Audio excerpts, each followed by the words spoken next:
But you see, and near my cousin, I make us say, Jewra Chama Wontumi is being persecuted for political reasons. Oh, but I say, oh, make us already judgment from page 1 to 59. In criminal prosecution, say, who accused person, no, who prosecutor, no, if there is any a year or better, Wontumi prove beyond a reasonable doubt, what you need to mean. Obusia we de mama nchia na memo akwa obamfa ombra Randy report so na ene efiri nra da ya de chairman entwibosi akon ekokotumu na ni nyina ne se sama boy eho galamse ya na se efoma gudie bi on kokotu no hon menam so masese de ho sensem abebo no no nimdifo bi aloyafo bi ni mpanifo ahodo bi omaboku ye wo man ye mra yi mu no akire mu se in fact ohwe atemu pa ye de amane de a seb yenye adwuma no asem fom so no ye ne ho asotwen firi se bi ko madamu a na ohwe se de ensem no bobo ba ye kwan ye fa so ye chi no kwan ye fa so a ye na chese amanyosem bi etabe bi firi se ebre na NDC amonyokuo wonu munyamba aban mu kura no eno mu de nsi wi abogu so ka se chairman Bernard Ntwibosi akodi omunya ba aban mu nko ade akia ne kin obedem firi se ono ankasa no ne nsema hodo bi a no wo kan no wo threaten John Mahama no wo threaten NDC fo no wo yesi ni ade ade wo yakaka bensem mama ne metri so ne boso kyerɛkyerɛ na adwene ade ade nyina no hye NDC fo abufuo pa amomo yesi omo ba ommeche no enti sebe ye beche nso a na esisi enye nyina so no so eya ade ese yetimi ede ho ntasa bowo enti ehwehwe mu na kyese foma gudi a na wotu no no betimi de afa so de ache no nene honorable Nana Edusi Poku ya na ye former DC de Maisuna for South ene onya kwanko pie mu okes benefit so na nsema hodo akakoba bani no am ye hunu sese na eye plan work pa eye plan work ena ye de atoho se ye de etwen chama Wontumi ampa na sesi ebu abono aloya fo no so mo kwa appeal de na be free mu aba yenko ne yenkotie Nana Edusi Poku kakra ewo ne nkire mu ode abafa nhyehyeye a NDC fo ye to ho mpo ansana wonom eba aban mu ene se fidie no akakoyi chairman Ntwibosi akoyenya daje na yentie bi mra. The main discussion was centered on Chairman Wontumi's sentencing na afeyeti and komono. Ma honorable, good morning. Good morning. Na ho ye de. Na me adom na so. Na me adom me ho ye pa, me ho ye. Right. Yenshan komono say na afey yenhwe. Enra minim say na more expectation say enra na Wontumi ye be jailino to that length of 20 years. Now, what your comments are on the sentence in about and run? It kind of my main show on what if one were her phone and not pay now. You did say I'm automobile here. And Koda sorry, Ira Ntwibosi senior MPP Ashanti Regional Chairman. I don't know friend the chairman Wontumi. I no say uncle them in fear due. Court. Court is different from. But you have 3 arms of government. Okay, Matthias. Matthias, an arm of a government. I no led by you, John Dramani Mahama. Say uncle them in fear due. And they said, almost say. Galamse hon sensem bi a bentino onko dem akwa bemia da didi kai chabi obi di bonia emra ni didi obi di bonia emra ni didi nti me Edusi Poku ameti and NPP as a political party so be Ekudin Samonia Esemrano Enity. Yeah. First of all, beside me saying I'm not coming to defend you Wontumi. Or Sebio in the wisdom of the court. Bonia Omuhun Sawati. Na Nukre woman say Emrani di Ejuma. Na Emrano so di Ejumani amfa nyini ya. Ayense na ho emaye me to ya me hwe dachi me nya profit but looking looking at 59-page judgment in a bar and run. Nyamia do metimia assume from 1 to 59 no. And then ye ku anim dia and ye wasambon papa. Sa ada dia ne womu a enu nti ye de ku anim ne e wasambon papa. E wasambon papa. Didi kai. Sabio ye nsu a ye say ye nyina ye haw. Galamse ya dia opia enenje ho. Wow, ni jonsa na say oyo mambofo. Nanso so said American, if it must be done, it must be done well. Wontumi yadena coaching 20 years. But the fact of the matter is say okay, ye mame Justice Audrey ni judgment no from 1 to 59. It is stated nowhere say Wontumi etu galamsey. Yenuanom I started cancer na Wontumi to galamsey. It is stated nowhere. Council ya debo ntansa ya debo Wontumi e yensia. Insia no de ye gina so pa e debo Wontumi ama no ya de na ekotwenu mu no. E count 3 and count 6. Count 3 and count 6 no. De mrano e kanyina ne se concession na Wontumi je ye ne de onamra kwanso no je ye. E ne dia. Nanso so court ni nyansen mu no yewra Mr. Henry na Wontumi man kwan man ko na sase no so no a okoye mining on sase no so no wanje permission from the minister in charge of lands and forestry. A mining act no said the mining act no ekan enunti ena ye den tansa e bocha Wontumi a ye so nkotwe mu mfie adua no na minia the cruise of the matter ni say Wontumi na age concession ena pe Wontumi asama o kama court no say wo Mr. Henry no mama okwan sakọ asase no so ne kwa reclamation kusiesi asase na amana bia da no ko ne koye ho adwuma mame ana Mr. Henry no emom so ka kire court no se da bi Wontumi ka asa menko asase no so na menko tu agudie na me tu agudie ni wi asika na menya no me dia hair reclamation omumienu nyino maso ya under oath kire se yajiwe asem ni di eti Justice Audrey no base ni judgment on circumstantial evidence. Okay. Mr. Henry no e de bae no obekaya aban no de asam ne kokoto no ya di Mr. Henry Wontumi akonta mine na se company. Mr. Henry no sebi okotu pe aban no ensem o ka kire court no okoye galamsey o concession no so ono de aban ni ja no. Some you soon as a friend as a prosecution witness. No. But the fact of the matter is that Mr. Henry in the kotu galamsey o concession no so. Yeah. But because of say Ocean sama ekoso nyina na the target was Wontumi ntino. Mr. Henry no aban ni twen no ama onu mo mba di adanse etia Wontumi ama ye Mr. Henry no nti ohunu se eye target ne enye de mi hu eye Wontumi enye de mi hu no de mi kan wa hunu de mi kan etiefo na afo ti o ma they can make their own judgment.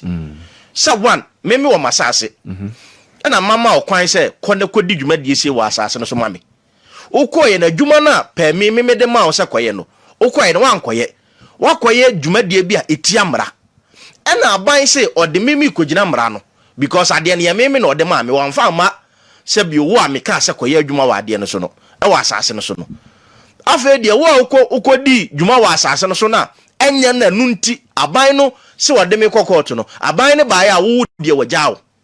But according to Mra HSA, whatever Wontumi pese Henry Kokoye was assassination or Senko ba the lands and forestry fencing. Your friend saying now obechi permit. That is where Justice Mr. That is where Judge Nijinasu. Okay. Say as a medeme diamond. Na odi a dynamani pafufo. Inti samra no Jinasu. Okay. And odi ye juma. And no muya no saying. Medasi. There's a procedure in or yadia jeli chama Wontumi. Meboa. Okay, mebacho. Ukwa kutu mining. And no ukwa reclamation. These are two different things. Of course. So be reclamation. He doesn't need the consent of the minister. Many lawyer needing commerciality. I'll say no matter what your baby man was assassin, so you still need. It is a me concession. Now me concession move. Now me kobo be a powerful kodoswa. Just a me kobo minister na man. That is where the when there was a draw line. So masa, and I make us say, and nothing about this judgment no. What national read from 1 to 59 now. Actually, you can say Chama Wontumi is a political prisoner. Okay. Because Minia, where a criminal trial. In criminal trial, no. Yes, a prosecutor to prove beyond the reasonable doubt. Beyond the reasonable doubt. Say indeed, mensri anu trimu pono. Any actus rules na action na we ye no kire say what bo trimu po e na ade no why ye. But Minia, adia judgment here by ye based on some Mr. Henry ni kan ye. And ye de a prosecutor Chama Wontumi.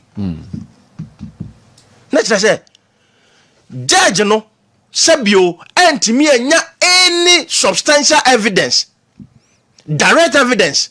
Say indeed Chama Wontumi ni Mr. Henry no or manokrata na o yen sisi se won ko nko to galamse wana asase so. Hwe Justice Kosa, former Chief Justice, we are Commissioner of Police versus Entry.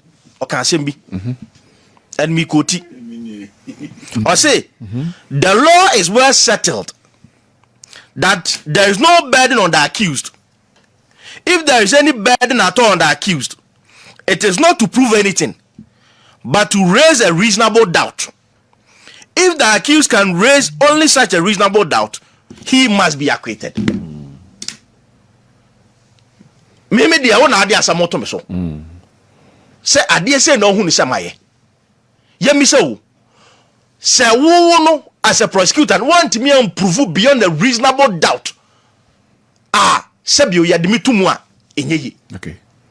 But you see, eniama ekoso nyina na meka say Jewra Chama Wontumi is being persecuted for political reasons. Oh, abadabda. Na say na make us read judgment from page 1 to 59. In criminal na make us in criminal prosecution. Say who accused person no, who prosecutor no, if there is any year obejiment say Wontumi prove beyond the reasonable doubt, which need to menye. And this no want me to prove beyond the reasonable doubt because there is no linkage, there is no direct evidence. Say Chama Wontumi eye krata de to so say wo Henry Kwane go to galamse o masase so. See whether verbal or whatever it is, because according to court ruling Korea okay say both the accused and the other witness nyina che say Chama Wontumi was aware that that program was going on. He was aware say otro krata command lands way then say ombe pamos microphone in free horn meaning he was aware. Minti mi bacho me be so asem me mitfra hafo Newmont concession every day Newmont ne nkofo. Do you know why? There are people who want kasem ni Kenya ase a omo world ni mo asase so etu galamse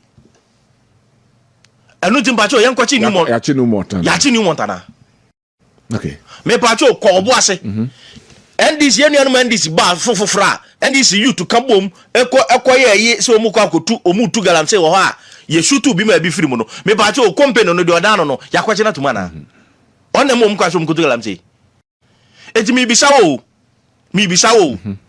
Ghana ha oka ye dama mines a per constitution 2 article 2576 ye de Ghana ya gudie nyina ma Ghana mampanyi ye Mahama wadi amani ni Ibrahim Mahama o tusu gold no o for Ghana ye gold agudie no wadi amani ni na offer no me acho se enne yekoda na se yehunu nkofo bi a omo ba concession so to galamsey a me ba Ibrahim Mahama etimi jeli nana. Can we draw the line because way he was given permission by Wontumi to work on the permission in say to work on the land but not to do galamsey. Okay. To work on the land is different from doing galamsey. Okay. And the DNG now hold him responsible. And because this is a criminal trial. If there is any document, when your document say, oh shakrata we are a krata chamba Wontumi and the more Henry ni say wo masai koye galamsey wo masa aseswa, then you can hold me responsible. Okay. But the who be saying no your word against mine. Me wa ye nyina ya sign under oath. It's why the end correct. It says I want to improve beyond a reasonable doubt. I nunti yes ye jelly chamba Wontumi for it. And I'm saying chamba Wontumi no he's been persecuted. I am not asking bintia. Nanu asem BC yentia. Asem word I am nanu asem. Because would based on this judgment there hey any man this before the any umbedamu papa any Ibrahim Mahama kro nyina ye. This judgment pa na eto aso a any Ibrahim Mahama kro nyina ye. Because the Ayeka nyina na so concession na aka so obi kura nkodom na de beti nipa nkodom no wakoye mine wo ho a wo nya we a ye betimi achewa jelu. Going by this judgment it is a precedent. Na say ne person man yeko minia o kan yewra mama anase enu anu NDC for no me ai na chama Wontumi galamsey ye na o galamsey na bajo galamsey na to twa egusu ko so ye ne anu NDC bae no Wontumi sebio se ne concession no maje bajo galamsey to twa Dabi hwe ye ne anu NDC galamsey akoso na esesei galamsey ye betam straight de na akoso abai na ye pamo no so ye galamsey ni mu hwe appointee se omu tu galamsey and the NDC national executive na saminia yewra Mahama na ba abonten be kan se ni nkofo tu galamsey mbato hono ache no se yesi chama Wontumi a ono kura de yesi wo nkotu yo be ne concession so ebinum akoso ye galamsey anu ntempo chele no 20 years a me pa jo yewra attorney general ne letter wode komo ayoko per the letter was establish a premier facie case. So lawyer nika just establish a premier facie case. Not just when you have some evidence. Chere say yewra yamin any abanga NDC national executive omutu galamsey. Me ba ta go say. I go say. Enya mo video iso. And am few easters am few west. NDC constituency chairman. Ebeka say NDC to galamsey.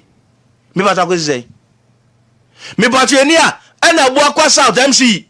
Ekwotena parliament committee anim kachiro mo say ono ne NDC chairman ne be tu galamsey wo boakwasa me ba chako sisai me ba tu ani a na awo MP awo himfo efe na twetwa moja gu no so say o se o mu sa so tu galamsey me ba chako sisai yeni a na afo ano south last week ya himfo pomu NDC MP ni NDC DC so mu tu galamsey o mu sa say akosisai nti yakase yenu anu mandisi ye nyachoma enu bi ne yeken right nano kwesiada and the flag bearer of the New Patriotic Party Alhaji Mahmoud Bawumia ebe kasai simadunum ena okasaya o kyerese enei parliament akotnase akwa adiomunsa akwa na so mako pass the tribunal bill na obesro mampeni his excellency say ebeya kontwentwen so na onye broader consultation and sound of the sabeshasia or the ashasia sign editorial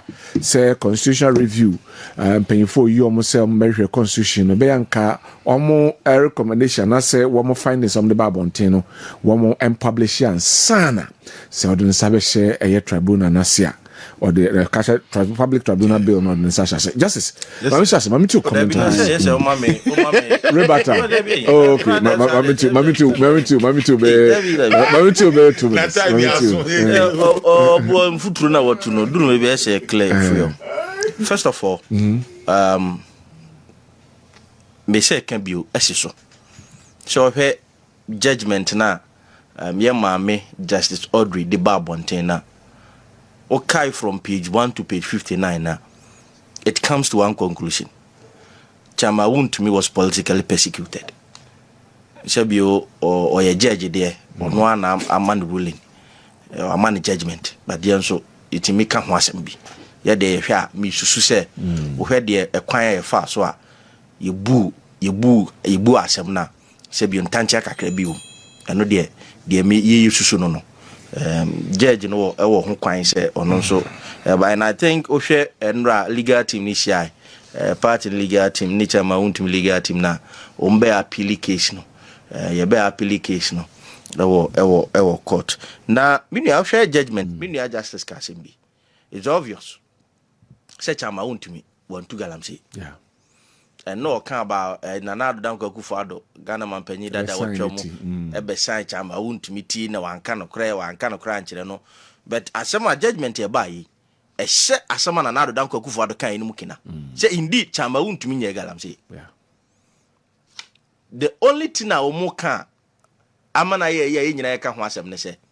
Sebio reclamation now okase nipa nu nua kube da no ansa na obedua kube no saje se o fele usiesi amene no ansa ansa na wodua kube na mbaje kube nso yakwaje license ansa na yefia dua what is this ase enu no mo kan se bia adwene ho anti ase mbaje kube dua nso ye obabi yakwaje license ana.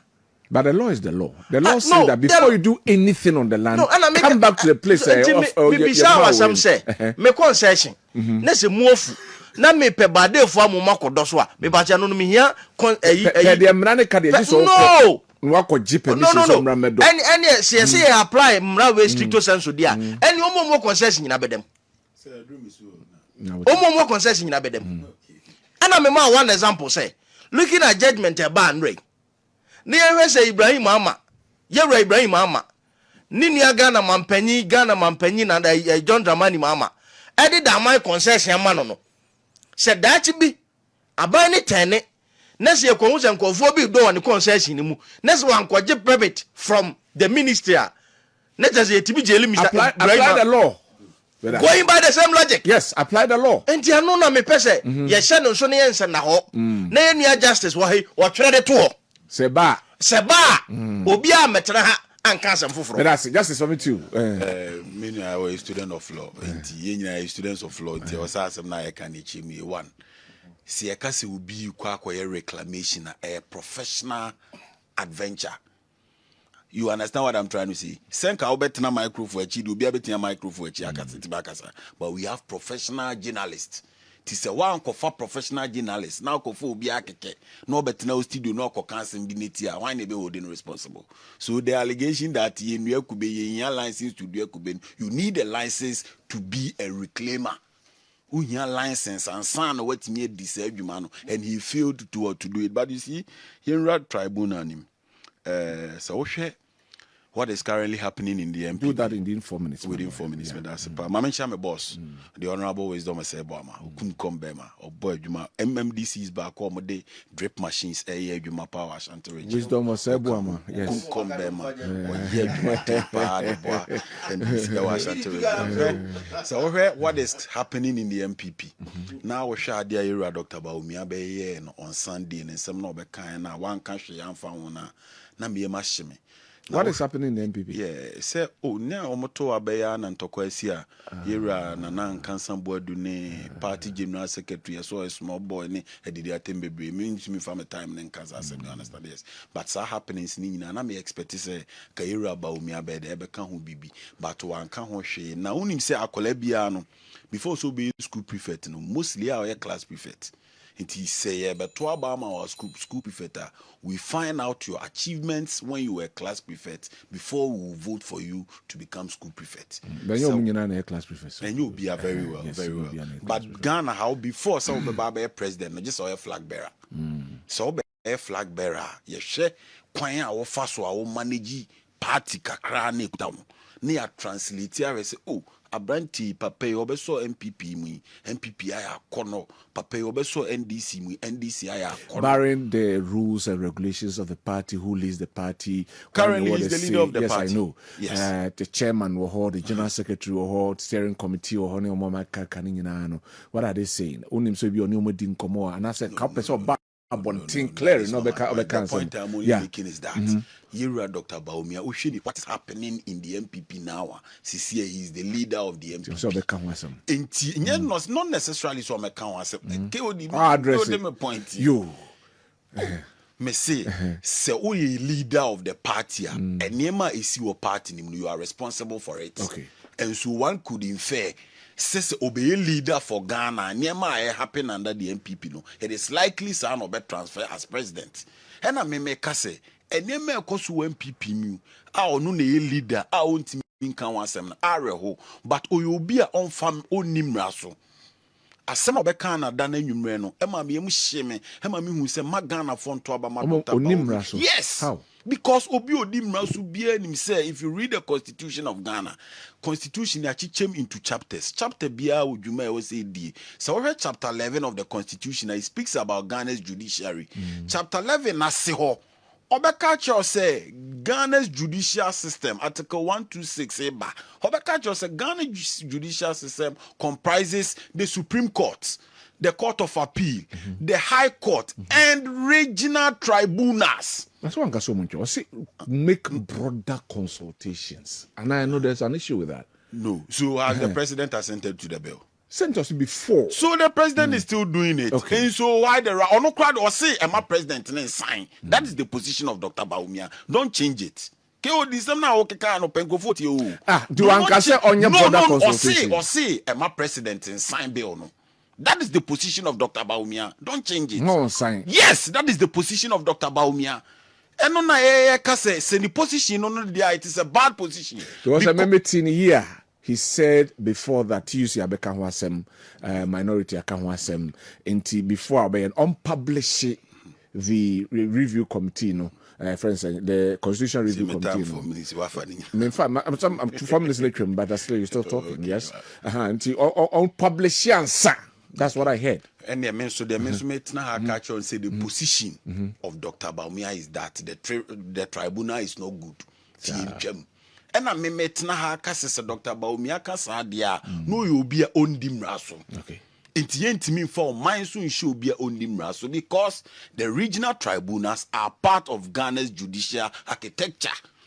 Constitution no more draw any nyansem and almost say ye be regional tribunals. You know one any more can in a moot. One or more about the appointment mood. Or appointment mood now. Who read the Article 143, Article 144, Article 145 of the 1992 Constitution. Watch your coin ever so a appointee to the regional tribunal. Watch your coin ever so a appeal. Now, what shall act we crampuna? The Amana then said this time they have given appellate powers to the regional tribunals. Inti say do asem our district tribunal bi na wonte ase utimi appeal he they call regional tribunal. Who do regional tribunal ho so ne do asem na wonte ase utimi ko wanim ko court of appeal. Who ubetimi akwa the Supreme Court. Yeah. Na there say the crowd we no say ba man ne ho sensem regional tribunals no. You see there is no cause for interlocutory injunction. Who nim say Sir judgment we are Wontumi judgment we ba enra 20th July. Now was said but 3rd of July. And now you at lawyer ni na or agogono and the appear could be chini who film.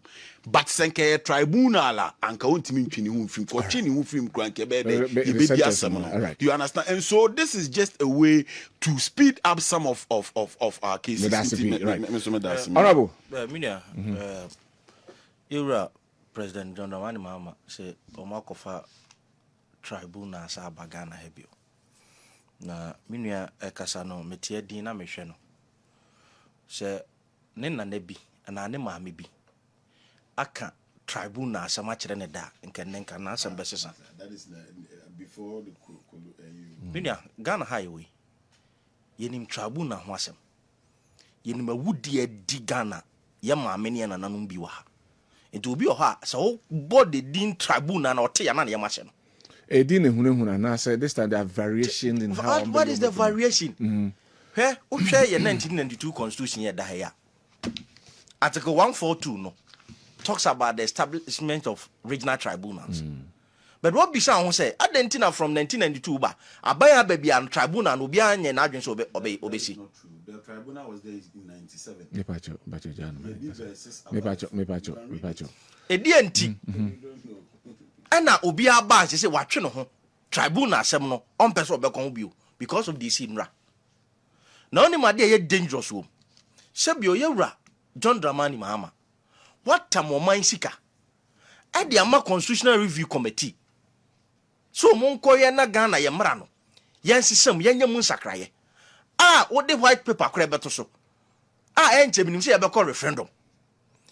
One of the recommendations of the constitutional review committee ne say sa tribunal no expunge from our constitution yenyi kura free constitution ni mu ya mamra no tribunal no kura yenyi free ade enchin ye wo say makwa me koye mra me se me ba be she tribunal ni mu kena na me na onim say dia ene constitutional review committee o te yede ene ye sika na de mu a wo mu a se bio o mu spend Ghana sika no na ene o de mu yede chese dwuma di o madi no a wo me Ghana fo nyina ahia kasa amom se no sa de we ye hia ye nyin free constitution ni mu no na se wo de Ghana fo ka no wo no mu nya adwen ade we baaye hweti yusi o mo be ka chem se no o mo panyi de wo de ba ne de o twen akoya ti o yatra ho sa tribunal nsem no yatra ho enu nti mensa nkofa sa de we nya dai emma still now yes ye de beba ye mumpo ye be passe na era mama de na ogini Ghana ade Ghana ne ye toma nana as say a church say sa dead goat syndrome na no de was from 2012 to 2016 no sa no sa de abade obi abeka bia wontie de opeso ya no be tribunal na be dey e be try cases me ba cho ye courts na wo Ghana ha no ye dey obi a mandate nko said Ayeka tribunal no mandate na be ne say interlocutory injunction ni maso any cases e bedi na cases e bedi no nti je say oba so try me say be fast track cases me fast track dey ye racha ma Wontumi case ya mo ye mo adwen say mo de ne betumu am de ne bedamu enye less than 1 year munjeli no enti wa ye wo adwen say sebio so obi akodi nsamoni bi na wo pese wo jeli na kwam bia so wo pese wo di na asema obedi. And this a judge, the court system now, Hano, and they be up, yes, who are the more judges. Why don't you do it? Mokrada, you are lucky. Now, don't go for the buyer, where a courts are washing Ghana, a busy in the history of this republic. It's a problem, they say. There are so many of the magistrate courts are Obakokra judge, could be him. Magistrate him. It's a no Obaswadi, ebe 2-1 a mono, was a make of a tribunal. Na tribunal no madie hu me we a law student. He's my classmate too. You know. You know one of them. Tribunal no. Tribunal no. Ayesa baako. A learned law. Someone with a high court qualification. Good, no. Someone beyasa baako ayem ranimfo. Mienu na aka ne de. Omo betimi abasa omunya mranimfo. No my miensa. But say yes, ye kase ye di asamo a. Me pacho. Oh, Jan Misro. But ye di asamo a. Sabi omu nyina tumi ni ye pe. Die mienu no beka no, se baako no ye mranim ni kra kase won tiase a, mienu ni de understands. Minia, oman mu ne wo. Criminal trial.